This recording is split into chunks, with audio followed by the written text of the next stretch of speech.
experience, but Yep. the two things that brought me in is the church is going to, was there before I got there. It's going to be there when I'm gone.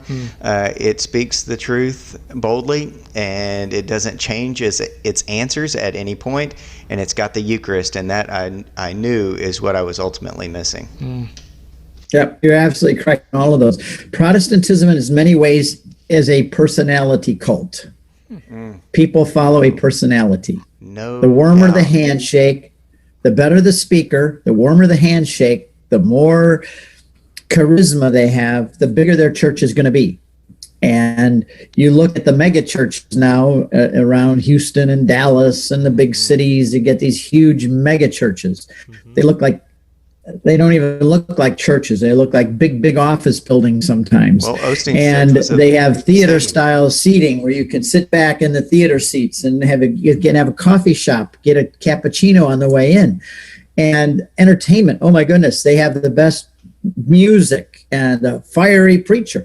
No, they do a lot of good. I'm not saying they don't. They probably help the poor. They keep people out of the bars at night, and so but at the same time, that's what they are. It's personality cults. And when you get people who get that kind of power, that power corrupts.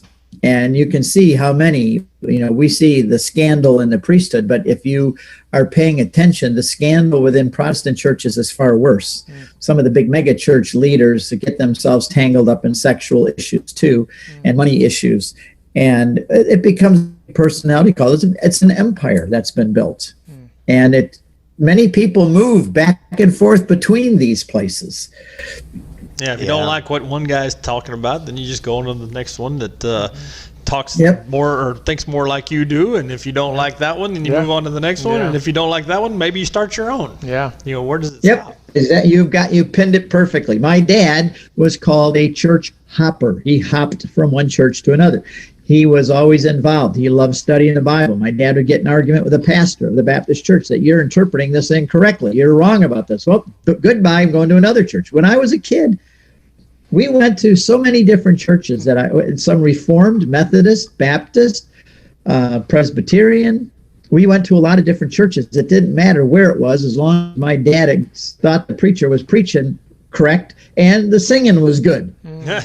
My dad loved the old hymns. What can wash away my sins? Nothing but the blood of Jesus. I could still hear my dad singing all those good songs. Brings tears to my eyes and good memories. Yeah. But we moved around. We moved from one to another.